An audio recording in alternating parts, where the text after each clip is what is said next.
do this talk in April on the programme. So this is my backup in case there was an emergency. So I'm now using it. So it was hastily prepared from 3:30. I'd half done it, ready for April, but this is just done. So the last few hours I've been bashing this together, so it's very unrehearsed and it's a bit rough and ready.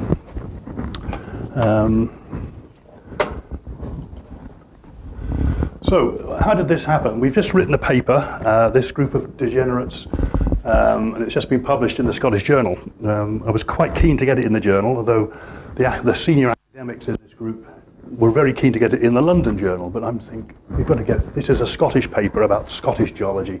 It should be in the Scottish Journal, so that's what it is. Elias Rugen is the sort of main author. You're familiar with Elias. He did a lot of work, he's doing a lot of work with me and another group on the Port Asgaig stuff. That's him hammering a carrot into the potential golden spike on the Garvalix. He hadn't seen the Port Asgaig formation in Islay, so I invited him over. Tony Prave, who has talked to this society fairly recently about the Grampian Group and the early evolution of the Dalradian, had wanted to see some of the stuff that I've been looking at on Islay, the earliest deposits of the Colonsay Group. And Fred's a good pal of Elias's, and the other guys, Peter is a statistician in UCL, and Graham Shields is Elias's supervisor. So Elias, myself, Tony, Fred, and assisted by my field assistant, glamorous field assistant, Isabel, who's here tonight. We had a great time on Islay about a year ago, sampling Islay and showing Elias and Tony and Fred these wonderful rocks. And eventually we got this paper published. It's about the final version was published last week. So it's in the new version of the journal, new edition of the journal. So let's have a talk about the Dalradian. So there's a map of Scotland. Dalradian is someone tell me which is the Dalradian? Green. The green, yes. So the green stripe down the middle of Scotland is the Dalradian. That's what we're going to talk about tonight. And Islay and Colonsay and Jura haven't got a pointer. You roughly know where they are on the bottom left-hand corner there. But if you're careful, you'll see that Islay has two little other colours on it. Has a brown smudgy bit on the top of what is called the Rins Peninsula, which if you look at the key is called Torridonian, and the little red bit, pinky red bit at the very bottom end of the Rins, labelled Lewisian. But they aren't. And that's what we're going to talk about tonight, about this so-called Torridonian bit here, and this so-called Torridonian bit on Colonsay. So let's just go in a bit further and look at the colours have changed, but the Dalradian's now brown. And then we've got this little purpley thing on Islay and Colonsay, which I've coloured in purple, which is the Colonsay Group and the Bowmore Sandstone, which if you read any of the Geology of Scotland books, says the enigmatic or ambiguous or unknown age rocks of the Colonsay Group and the Bowmore Sandstone. We've put in here the sort of the foreland shelf deposits of the Durness stuff in the top left-hand corner, and the Highland Border Complex, which I'm not going to talk about tonight. So I'm going to talk really about the Colonsay Group, the Bowmore Group, and how it relates to other bits of the Grampian Group, the Dalradian, up in the top left-hand corner there. So in the Dalradian, a lot of the focus on the Dalradian work has been on the structure, the deformation of the Dalradian. And this is one of the most lovely diagrams I've ever seen of how that Dalradian looks. And we're going to be looking at the stuff in the lower part of it, down in here. But I'm going to concentrate on not on the deformation, but the formation of the Dalradian. So we're not going to look at any structural geology tonight. There might be some folds and stuff, but I'm not going into the structural evolution and deformation history of the Dalradian. I'm really interested in the Dalradian Basin evolutionary story. So it's a renewed focus on the formation of the Dalradian, not the deformation.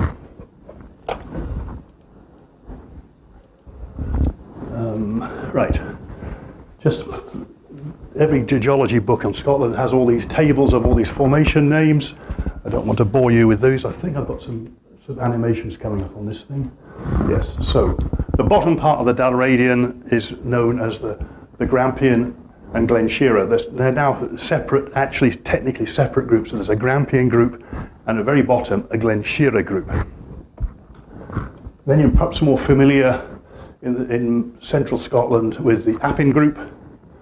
This is the Appin limestone, the Appin quartzites, the Ballachulish limestones, all these sort of things that are in sort of west central Scotland. That's followed by the Argyll group, and many of you will be familiar with rocks in the Argyll group, which start with the Port Ascaig Tillite, and then at the very top of the Dalradian we have the Southern Highland group and the Trossachs group. So we have that overall stratigraphy, and we're going to be looking tonight at the stuff at the bottom here, and a little bit touching into the sort of Appin group rocks as well. I try not to keep too many formation names flying around, but inevitably there will be some. Dates. How old is the Dalradian? It's been a perennial problem, and it still is an issue about how old it is. We only have one real good date, proper radiometric date from an igneous rock at 601 up at the top in the Tay Valley group. So we know that's 601. The paper that we put out with Elias last year, where we'd got some nice detrital, youngest single grain detrital zircon data from the Port Ascaig, strongly suggests to us that that's Sturtian glaciation, which worldwide is dated at 720. So we think the Port Ascaig Tillite there in the middle, at the bottom of the Argyll group, gives us a goodish enough date to hang things on. It looks about right. How old is the bottom of the Dalradian? Well, we'll talk a bit more about that, but round about 800. There's not a lot of time to stick all that sedimentation in that period of time. Yeah, there's more time further on than there is down there for the thickness of rocks we've actually got in the lower part of the Dalradian. They're the three ice ages, just for tying you in. The Sturtian, the Port Ascaig Tillite Sturtian, where the Maranoan glaciation might appear, and the Lochnakeal boulder bed and other bits and pieces which are the gaseous glaciation at the bottom of the Carolyn. So there's just to get you hanging into where we are in the stratigraphy, we're below all that stuff. Yeah. So we think the base Argyll group marks probably the start of proper, true Iapetus ocean rifting and the formation of the Iapetus ocean there. So that what we're looking at in the Appin and Grampian groups is before Iapetus, it's pre-Iapetus rifting. And Tony Prave is on the warpath saying it's nothing to do with rifting. If you remember his talk, he said we can't have extension going all that time. Hi Louisa. I'm not Brian, as you have probably noticed. He's not well, but so stop substituting. You're going to talk on the early Dalradian, but you like the Dalradian supergroup anyway, so. You're going to give her this bit of this talk. So I'm going to talk a bit about the Colonsay group and the Bowmore sandstone, which I've shoved in there in the bottom of those white boxes there, down at the bottom of the group. So the Colonsay group is the sort of earliest group we see on Colonsay and Islay, sitting on basement, and I'll show you some of all the nice pictures of all that stuff. And we've got this enigmatic Bowmore sandstone, which may or may not be somewhere at the top of the Grampian group. And that's what we're going to be looking at. That was the sort of thesis or this hypothesis that we wanted to test with this sampling, this sort of sampling program with Tony and Elias, along with a bit of distillery sampling too. So this is a diagram from the Geology of Scotland book. So you don't need to look at all of that. I'm just looking at the top right-hand corner. And what the sort of people that have written the Geology of Scotland book and who've worked on the sort of Precambrian Neoproterozoic stuff, people like Martin Cravenham, Martin Smith, Rob Strachan, they've divided up what used to be called the Moyne and the Torridonian into these Loch Ness and Westeros supergroups separated by orogenic events. So the Westeros supergroup is post-Grenvillian, the Loch Ness supergroup is post the Rhenlandian, and the Dalradian / Grampian groups are post-Knoydartian. So these are the Rhenlandian and the Knoydartian are these enigmatic, yet to be defined properly, sort of late Neoproterozoic orogenic events. And the postulate that Tony has Prave has been working on is that the Grampian Group is a post-Knoydartian foreland basin deposit, and that's what we wanted to go and look at to see, does that fit with his model for the Grampian Group, and does the Colonsay Group fit in with all that, sort of this hypothesis that this is pre-Iapetus. It's nothing to do with the Iapetus rifting, it's a post-Knoydartian, it's foreland basin deposits deposited during and after this late orogenic phase. So let's home in on some rocks. So I'm going to talk about the Glen-Sherry Group, the Grampian Group, which sits on a sort of moyne type basement called the Badenoch Group, which is definitely sort of Moynian. It's definitely older than 800. So we've got this sedimentation of the Grampian Group, which doesn't have any Knoydartian or Renlandian or Grenvillian orogenic signal, whereas the Badenoch Group has deformation pre-800. So that we're talking about an unconformity type relationship between the Badenoch Group, the Grampian Group sitting on basement basically as the lowest part of the Dalradian in the central Scotland. And then we're going to look, hopefully, well we will, at Colonsay and Islay and see how the rocks in those group boxes A and B relate to the group's rocks in box C. So there's a snippet of a map from the Geology of Scotland book, just to show you a bit more of the detail of it. So it's quite complicated. The Grampian Group is that sort of dirty, sort of a browny colour with all these intrusions in it. The Appin Group is the blue. It's blue because it's got a limestone in it, and you can see that blue Appin Group extends down as a strip in Islay as well, which is why Islay has sort of farming and fertility, because it has a lot of limestone in the central part of the island. And it's obviously in purple there are this Colonsay Group and the Bowmore Sandstone, still defined as slightly different, just on their own, sitting on their own, on the Rins complex, the 1.8 billion year old Rins complex at the bottom end of the Rins Peninsula there, which is not Lewisian, it's Rhinian. And that Rhinian basement, younger than the Lewisian, probably underlies the whole of that strip. So if I drilled a hole into the Cairngorms or up at Peterhead or Port Soy, I would probably end up in Rins complex at the bottom. But we have a little tectonic window on Islay where we've got this tiny bit of exposure of it. I'm not going to talk about that tonight. So let's. I don't know. I'm not an expert on the sort of choriaric and stratomal basin stuff, but these are samples that people like Chris Banks, Tony Harris have been collecting over the years. And these are samples that they've used for detrital zircon. And detrital zircon is going to be one of the key things I'll talk about tonight, and how the detrital zircon studies in the Grampian Group that have been done relate to what the new stuff that Tony, Ian, Elias and Fred collected this time last year on Islay, and how they fit with what Chris Banks and Pete Kaywood and co have done in the Grampian Group. So this is the Glen-Sherry Group. This is the basal part of the Dalradian Glen-Sherry Group in the Grampians, and it's a sort of conglomeratic stuff with some water somewhere. Yeah, sort of arcosic sandstones and conglomeratic deposits at the base, and it has a zircon signature where predominantly the zircons there are Rhinian. Yeah, they are 1.8 billion years old, so that kind of fits with that Rhinian basement underneath the whole of Central Highlands of Scotland. That these are, but the argument was it wasn't local, because the local basement is the Badenoch Group, so it has come a little bit of a way, but it's sourced from underneath. It's probably underneath it and upstream of these fluviatile and fan deposits. Then there's a lot of samite. I hate the word samite. I'm not a metamorphic petrologist. It's a meta-sandstone. I don't know why we keep using these terms. Peelites. Meta-mudstone, please. Anyway, a lot of meta-sandstones, meta-mudstones in these Grampian Group rocks. And further up in the Loch Lagan samite group is a load of turbidites. So we've gone from a sort of shallow marine, fluviatile type setting, deltaic setting,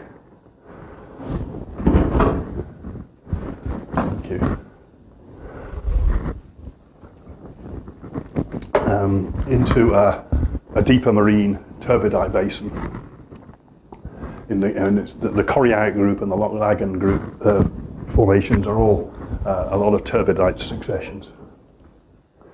Too complicated, I know, but this is the detrital. This is the different basins. There's a Coriac basin, a stratummal basin, and these are the sort of dates with the youngest detrital zircon dates in green on the left-hand side, and a whole succession of samnites at the bottom with pebbles, then into turbidites in the centre, and then more sort of sandstony, shallow marine, fluviatile sandstones at the top. That's the sort of basics of the Grampian group in the main exposure area. I'll look at in detail at some of the zircon differences in a minute, but it's not important at the moment. Just to get a handle on the fact that you've got conglomeratic, immature stuff at the bottom, turbidites, into turbidites through deltaics, into turbidites, then into shallow marine again. So that's the sort of overall sequence you need to think of. So let's jump over to Islay. There's a map of Islay, Colonsay and Jura. The big yellow bit is the Jura quartzite, which you're probably all familiar with.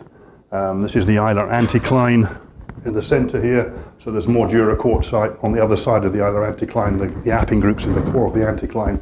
And the western end of Islay is separated from the main part of Islay by the Knoydartian fault, which is a splay off the Great Glen.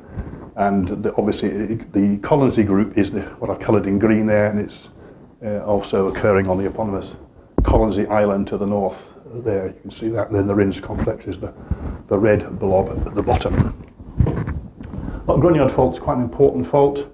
It sort of runs like that. It's a splay off the Great Glen, as I said. And this is and the next picture is just a sort of nice picture that I wanted to show, because I've been playing around with GIS systems and bathymetry, and the fault occurs as a seabed feature quite nicely off Colonsay, and you can see all the sort of seabed rock exposure between Colonsay and Islay, where the Colonsay group sort of is exposed on the seabed. So we have pretty much, we reckon, we can correlate the northern rocks of Islay to the sort of southern rocks of Colonsay through that sort of bit under the sea there, and you can see the nice fault running down. There's a very pronounced fault scarp down in here on the southern end of the Rinns, as it is off the eastern shore of Colonsay. Knoydartian is the fault, is the lock here. It's named after that lock. Anyway, so this is the geological session on Islay. The Rinns complex is 1.8. The lowest Colonsay group we reckon is round about 800. We've got this billion-year gap, and when I take geotourists to Islay, we talk about the billion-year gap between the whole of the Mesoproterozoic, the boring billion, as some people call it, is missing on Islay, as it is in many places, and we have this sedimentation starting around about 800-ish on top of the Rinns complex, which is a billion years older. So we'll home into Islay. This is a bit of a more blown up map of the geology of Islay. Notice the Bowmore sandstone there around Bowmore. That's that sort of browny colour, which is traditionally regarded as pre-Appin group, so it underlies the Appin group in the sort of core of the fold there.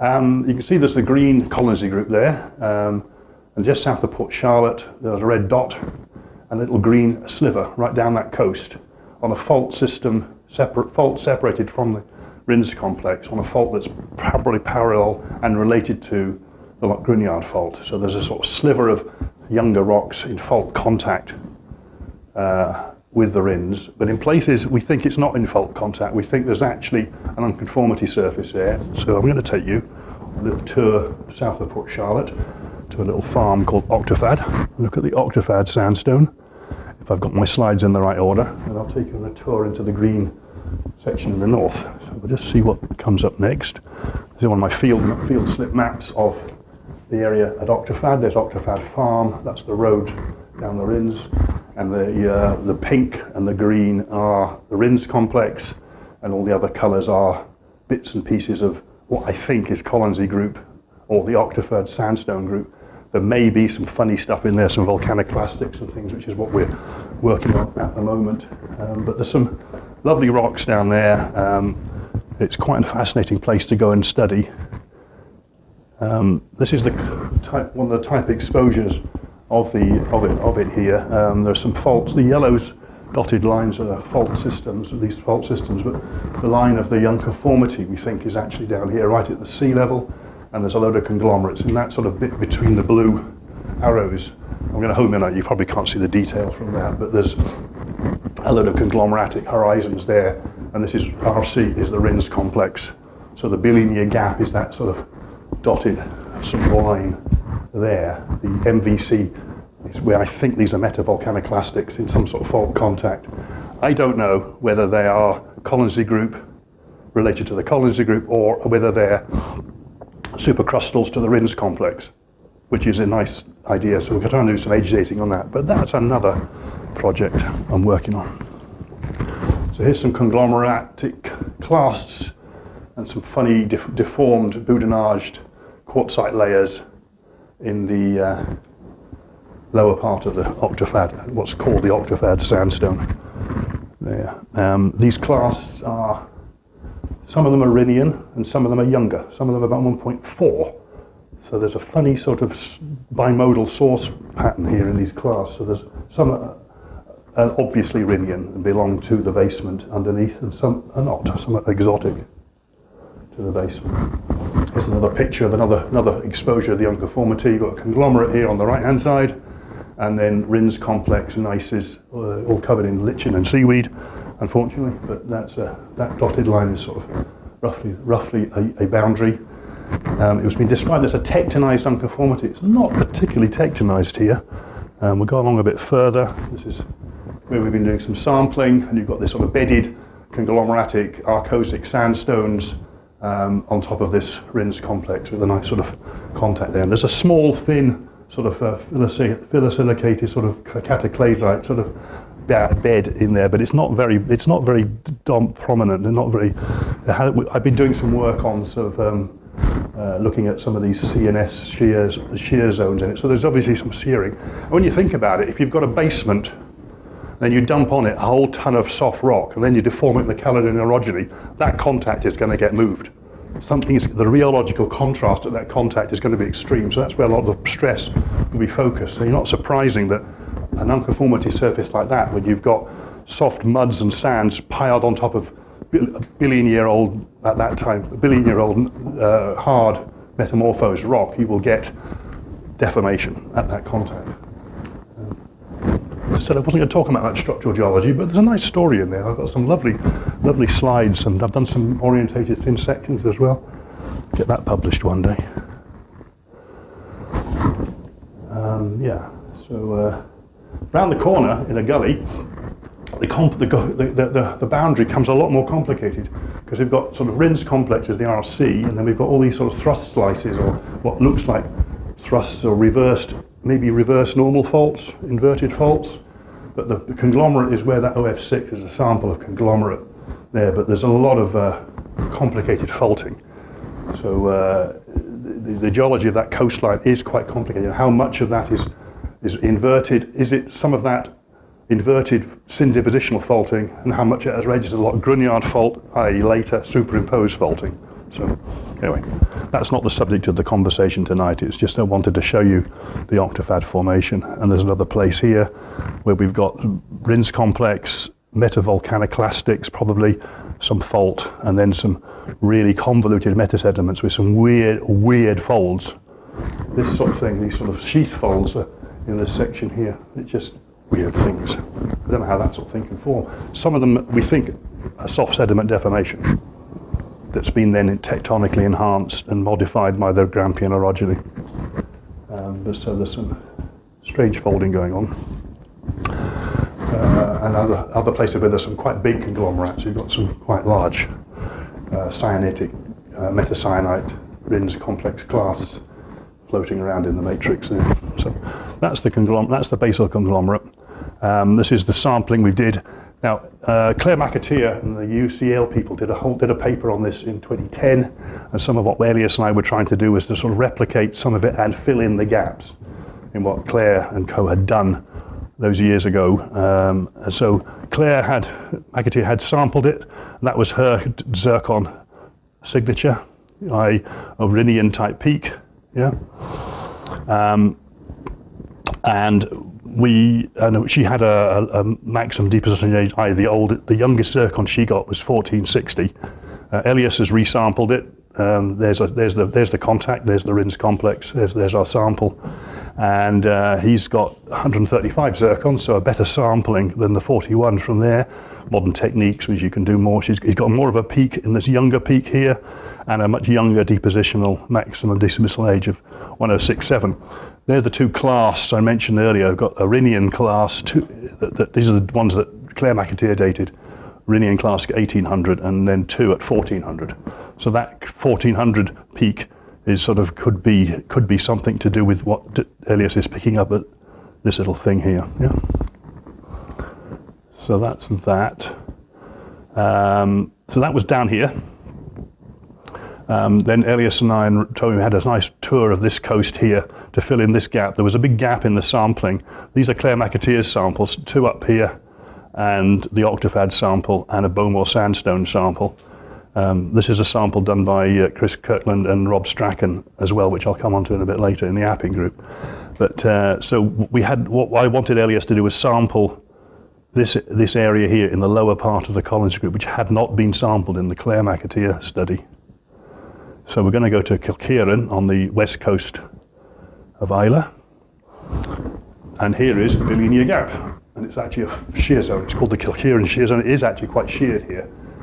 We've got quartzites on the left-hand side, Alistair skeleton straddling the gap at the top, with Rhenian gneisses all smeared with moss and gunge on the right-hand side. But when you turn around and look the other way, if you were standing where Alistair's standing and look the other way, you get this picture. And you can see Elias is a young guy. He's also a rock climber, and he decided he would have to stand on that chalk stone.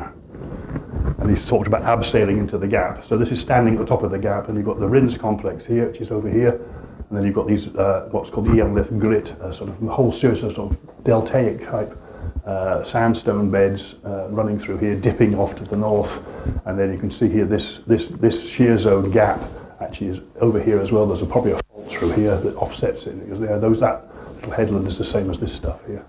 And this is all Colonsay group deltaics over here on this side of the bay. This is looking back at, there's the shear zone on the far side. Just picks out very nicely on the satellite. And these are sort of a whole load of almost Yoredale type cycles, so sort of mudstone, siltstone, stripy siltstone, fine sandstone, coarse sandstone, and then it repeats again. Obviously no coal, because plants didn't exist in the near Proterozoic, so you don't get a coal seam. But each of the mudstone units in these deltaic cycles, they do repeat. There's about 4 or 5 of these cycles here. Each of the mudstones have been quarried for slate, where it's nice and clean and a nice cleavage in it. There's slate, so you get a whole series of little slate quarries right down, repeating through the section here of these little sort of coarsening up cycles in the lower part. So the sediment, even though it's folded a little bit, it's been deformed, it's had greenschist metamorphism, the sedimentology is still there. There's one of the little slate quarries in here, mudstone bed here, and there's sandstones here on this side. And there's some of the thick sandstones in the thick sort of channel sandstones at the top of the deltaic sequence. So we sampled it. I got two or three samples in it here, and there's a sort of shift to sort of more younger as we go up the sequence. We still get this peak, but the peak's around about 1600, 1700, and then there's a sort of some peaks right into the sort of 1000, which is getting towards what we call Grenvillian type. So increasing proportion of this Grenvillian detritus as we go up. So the provenance is changing. It's probably the stuff is coming in from further away. The Octafad is much more local, probably, and then as we get higher in the sequence, the provenance gets bigger and bigger spread. So the last bit of Islay before we move on to Colonsay is to go to Saligo Bay here, one of my favourite places on Islay. on the west coast. This is looking towards Saligo across Maco Bay. So we're on the Colonsay Group's deltaics here, but all these hills and the Opera House rocks here are all turbidite sections in the next part of the sequence. Saligo, it's a beautiful place to go, and it has these sort of beautiful little Bowmore sequences of turbidites. Look at this here. You've got this sort of whole sort of coarse to fine repeated sequence with erosion surface. This is a mudstone layer, then a basal erosion surface, and another turbidite. So they're quite thick-bedded turbidites, coalesced in places. But you've got a whole ton of this sort of turbiditic stuff at Saligo. You've got a Colonsay to the north. This is a simplified geological map. The whole of the island, apart from one little tiddly bit up here, which is Rins complex, or related to the Rins complex of Balnahard, the rest of it is all Colonsay Group, and it sort of youngs basically from south to north. So the oldest rocks here, and we think the rocks around Oronsay are roughly equivalent. They're turbidite facies, and they're roughly equivalent to the top of the turbidite facies in Islay. And then the rest of this sequence is a more deltaic fluviatile sequence at the top. So remember I was talking about the Grampian Group started off archosic with pebbly beds into turbidites, through deltaics into turbidites, then into a shallow marine fluviatile. Same sort of thing is happening. Same sort of overall stratigraphy. Yeah. I'm going to talk about Caloran Bay a little bit more in a minute. We haven't sampled this in detail, but Claire McAteer's got 3 samples. But we've in the paper, which since we published the paper, since the paper went to press, I've been back to Colonsay and picked up some samples here because we wanted to check what the hell was going on here, because there's a thing called the Colonsay limestone, which Tony Prave and Fred Bayer are very interested in, because they're not zircon people, they're carbon isotope people. And Tony had done some work on the carbon isotope profile of the Colonsay limestone, which sits in here. I said, it's funny. It's different, it's unusual. So I wanted to get some zircon so we could have an integrated zircon and carbon isotope story, which is the next paper.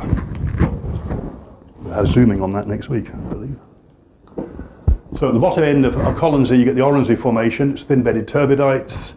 I just shoved in the picture of the Loch Laggan Samite formation to show it's pretty similar, sort of thin-bedded turbidites. It's in the same sort of stratigraphic position, looks to all intents and purposes the same sort of rock, same sort of lithology, same sort of setting. So this is Balnahard Bay in the top.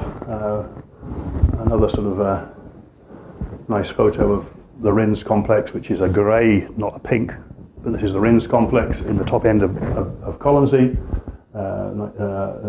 But it's older than the Rins. It's about 1.9. So I've told you this story before, some of you. But it has a conglomerate nearby, which places people thought was a basal conglomerate over the Rins.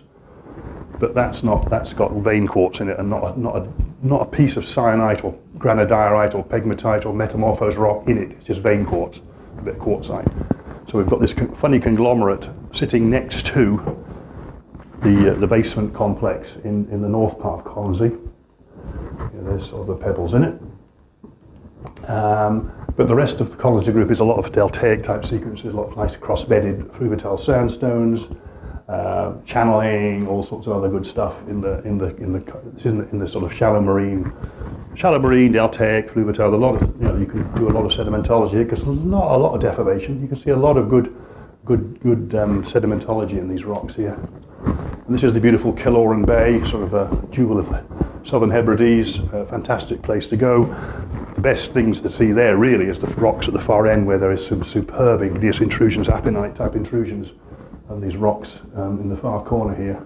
But the Colonsay limestone sits down on this side of the bay here, and it looks like this. It's sort of biolaminite type limestone. This is the one that Tony then had sampled years ago, had a negative carbon isotope anomaly, and his postulate is that it's correlated with the Ballahoolish limestone, which is Appin Group, not Grampian Group, and the Kintra Dolostone on Islay, which is Appin Group and not Grampian Group. So suddenly we've got this sort of enigma, we've got these sort of rocks here that nobody has ever seen an unconformity between, and nobody's ever called them the Appin Group. They're not coloured blue on the Appin Group, sort of with the Appin Group signature on the maps, but So I wanted to get some isotope, some detrital zircon. You don't get detrital zircon in these limestones. You get it from the quartzites nearby. So I saw this. That's the Kintra dolostone on the other side of Islay. So it looks a similar type of deposit. Yeah. So I wanted to. I have a picture somewhere of the. Maybe anyway. I did detrital zircon work on some quartzites just above the limestone, and we're going to come back to that in a minute. So I just wanted to show you the Bowmore sandstone because we sampled that while we were there as well on the way to the distillery. This is Bowmore. This is a memorial to a Sunderland bomber flying boat that crashed here in the Second World War. But these are the Bowmore sandstone, there's Bowmore itself in the distance there. And it's this, someone said sometimes there's boring rocks. I said, no, there's boring rocks, it's just boring geologists. But nevertheless, the Bowmore sandstone is not the most exciting rock in the world. There's very little to see in it. It's just this sort of humpy, lumpy stuff with no bedding, no cleavage, no beds, no interbeds, nothing. It's just this funny, lumpy stuff, and you have to sort of really scruff around to find any sort of sediment on. There's some sort of laminated here with probably some soft deformation. It's a weird rock. It could be as much as 5 kilometers thick of this stuff, and it's probably younger than the Colonsay Group, though it's structurally separated from Colonsay Group by the Loch-Gruinard fault, so we don't see it. And then the Grampian Group is in fault contact as well through this Loch Skerrol's thrust. So we have a problem with the Bowmore Group that it's sort of structurally isolated. So there has been some work on the zircon work, the zircons. So Claire McAteer looked at it in 2010, wrote a paper on it in the Scottish Journal, and got this sort of little humpy signature here for it with a bit of Archean in it. Elias looked at it himself. We sampled it here. There's our picture of our hammer and our sampling location in the Bowmore, and we got pretty much the same peak. A tiny little bit of Archean as well. So it just sort of basically said what Claire had done was absolutely fine. Again, but it's very Grenville dominated. You can see that none of this Rhinian peak. It's a very different rock. It's a Grenvillian, a 1 billion year old Grenvillian signature in this, which we will develop the story that's an Appin type signature. That's an Appin Group signature. That's what you get in the Appin Group, a Grenvillian signature and no Rhinian. Chris Kirkland and Rob Strachan also sampled this male amphitic quartzite Soldiers Rock on the north coast of the O. This is part of Islay. This is Lagan Bay. So the Rins is over here. Bowmore sandstone's up in here somewhere, and we have a quartzite in fault contact with the rest of the rock here, which has got this lovely Soldiers Rock on it, and that's got this Appin signature, a Grenvillian peak as well. That's the Kintra dolostone, which we showed you a picture of earlier. So this is Kintra on Islay. So this is all marked on maps as Appin Group. So this is why we think this is an Appin signature, but the Bowmore sandstone looks like the same. So pulling that all together, complicated diagram, but it's in the paper. So you've got the sort of octafad. I'll just use the mouse to point it here. You've got the octafad down here in the southeast Rins, a conglomerate and some bedded sandstones above the Rins, probably with unconformable contact. On the north part of the Rins, we have a shear zone. Remember the bilinear gap shear zone with the sort of grits, and then these coarsening up cycles, the fluvitiles, and then the turbidite section, the nice boomer circons, the nice finding up boomer cycles were up in here, and then we think that bit correlates across to Colonsay, yeah. And then in Colonsay you get these bedded, cross-bedded stuff, and right up to here to the Colonsay limestone here. But this Killoran flags has and I'm going to show you some pictures of it in a minute. It has a very different detrital signature to this. So somewhere in here, if this is Grampian Group still, and this is Appin Group, yeah, where is the Bowmore sandstone gone? And there I've just correlated it across to the Corryarrick and the Strathtunnel sections, and you can see the similarities of what's going on here. Yeah. Okay. I know it's a complicated group diagram, but yeah. So there's the Bowmore sandstone in here, and it sort of sits between the Grampian or the Colonsay group and the true Appin group line, and that's the Kintra stone. So on Colonsay, there's no Bowmore sandstone. There's 5 kilometres on either. So something weird's going on. The paper has all this stuff in it here. The red dots are our new samples integrated with Pete Kaywood's and Claire McAteer's work. And what we were trying to understand, what the bottom picture tries to show is it different to what we would call the Moyne and the Torridonian, i.e. older stuff, in those earlier cycles? Remember the Renlandian and the pre-Renlandian and Grenville? They've got these new supergroups. They've got their own detrital zircon signatures. So this work we've been doing, and there's some quite complicated statistics that Peter Vermeesch has been working on with Elias and myself to try and statistically look at some of these distributions of the zircons and just see how which rock samples look similar and which ones look different. So this is the work we've been trying to do. So what the paper sort of spends most of its time discussing is how these samples fit in with the picture. So we have this complicated sort of system of looking at differences between the different signatures, and you can grade them into sort of families of things. So we've got, when it says MKR, that's Makovich, Ketelinian, Rhinian detritus. So a lot of the samples have got that, and the sort of Appin group are Grenville dominated. So there's very different signatures. This is the Bowmore sandstone, the Soldier's Rock quartzite, Bowmore sandstone, and then some other ones. In the upper part in the Glen speeds, we've got the LG flags, and another up in here. So some of what is mapped as Grampian group, Upper Grampian group, well maybe Appin group as well. So it may redefine some of the stratigraphy on the mainland as well. And then we've got this, we've got these samples from Colonsay as well. This is Elias's attempt to try and put the Loch Ness and the Wester Ross supergroup in as well, to try and show similarities and differences. Too complicated for tonight. You can look at that in the paper. But this is the sort of thing that these zircon experts start playing around with, is these differences and similarities, and use statistical tests, not just eyeballing. That looks the same. These are statistical tests, and so it's a sort of modern way of looking at zircons. So this is how Elias and I sort of tried to draw some sort of cartoons to show how all this worked in the. So we had the sort of early. We sort of drew 3 block diagrams. They're in the paper. You can have another look at it.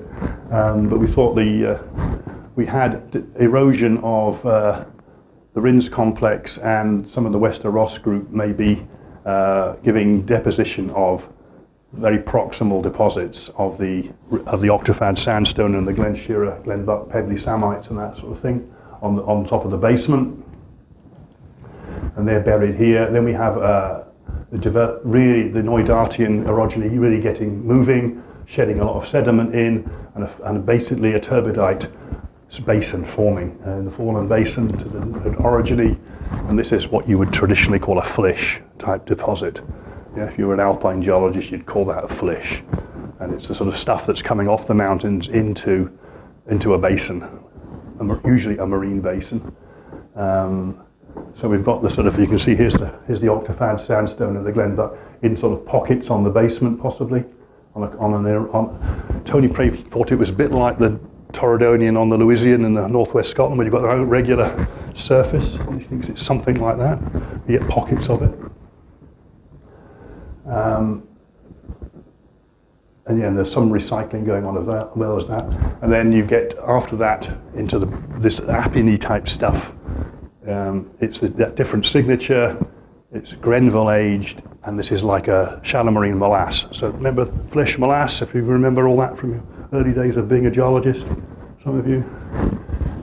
So that's the traditional sort of alpine thing, where you get this marine basin with the turbidites, followed by a shallow marine, even terrestrial deposit, a molasse. So this is how we're interpreting that. And then there may be a marine equivalent, so the Colonsay limestone may be a marine equivalent of some of the other stuff, so the more shallow marine stuff with the limestones.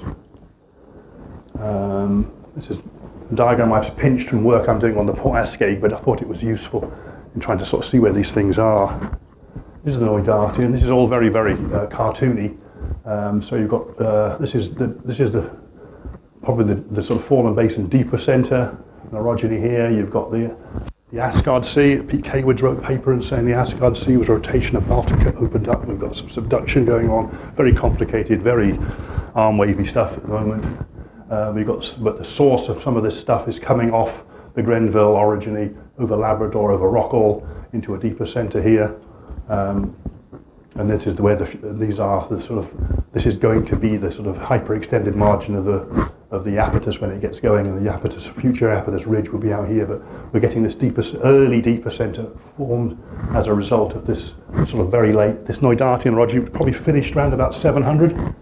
So some of this Grampian Group stuff looks like it's doesn't have to be post Knoydartian. It can be going on while the Knoydartian orogeny is happening, because you think that's what's happening in the Himalayas today.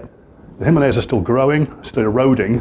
There's deformation going on in the Himalayas, but flysch and molasse sequences are being deposited. So it doesn't have to be post 800. It could be going on even earlier than that.